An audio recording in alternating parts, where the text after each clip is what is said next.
across the party ranks. There are people who clearly are hesitant to do that. You see, there are always casualties in any arrangement. And you may find that now, because of the collaboration, the expanded base, one or two people may feel that they're left out or that they're not being heard. It is normal in any growing cooperation, in any growing merger, in any growing collaboration. Those who fall off. It is natural attrition. It is just like the food chain, you know, the pyramid is always based. Is that the same that we expect to see within Kenya Kwanza?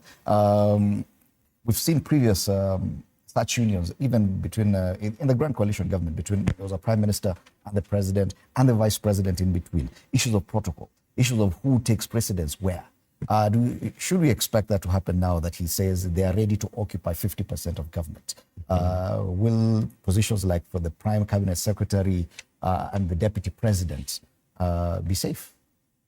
Idimoli, that question, I cannot answer it fully because I may not know quite a bit of content relative to the question. But let me go back to the two. So you do agree that it's beyond the 10-point agenda. There's so much more. Let me say that. Let me look at the two principles. Each of them promised Kenyans a better place to live in, better approach to development, rational distribution of resources, many things, when they were looking for votes. And one had an opportunity, the other did not have an opportunity. And the margin was very narrow, which means one had about half of the Kenyans, the other one had about half of the Kenyans. So they now have an opportunity to deliver that. If they can agree to work together, it means there is congruence of mind. It means their ideals have merged somehow. That means they can now sit down and propel this country in a better way. There will be peace, there will be rational distribution of resources, there will action development across the country, and not in some parts and others.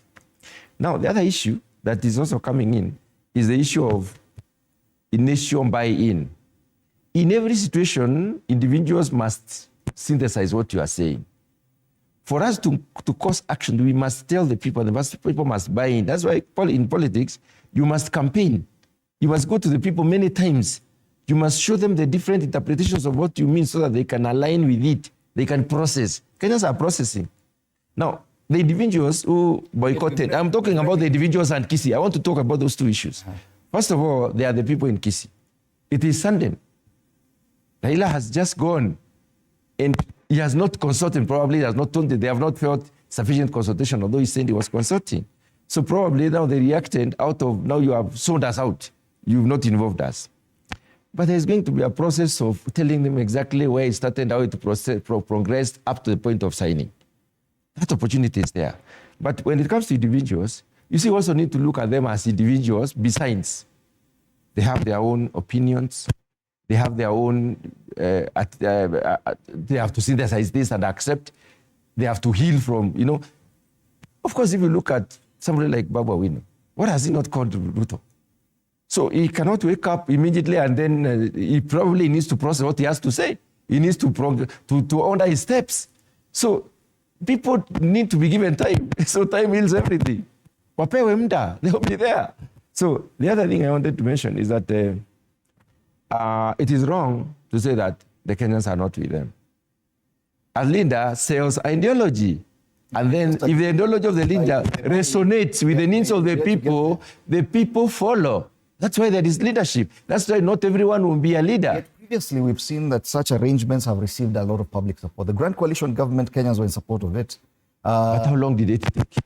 But they were a long time. How much of the? We remember the many discussions we had in Naivasha, wherever. It took quite a bit of time to develop. This other one has taken a very short time, and you know there is reason. We are losing on very critical time. We are losing on development. We are losing on making proper decisions. We are also being watched by others from out there. How are we solving our own problems? And we do not want to choose the wrong means. We cannot dump our chest. We cannot tell Kenyans, go and fight. Who are you fighting? Kenyans are we are all brothers and sisters in this country. So the reason why Kenya has remained the way it is because of the diversity.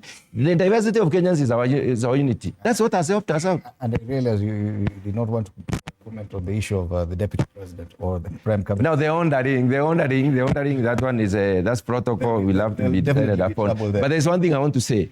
It is wrong for anyone to say that Raila will not buy in or Raila will not be there. The same Raila with his own mind and his ideology is the same Raila who said Kibaki tosha.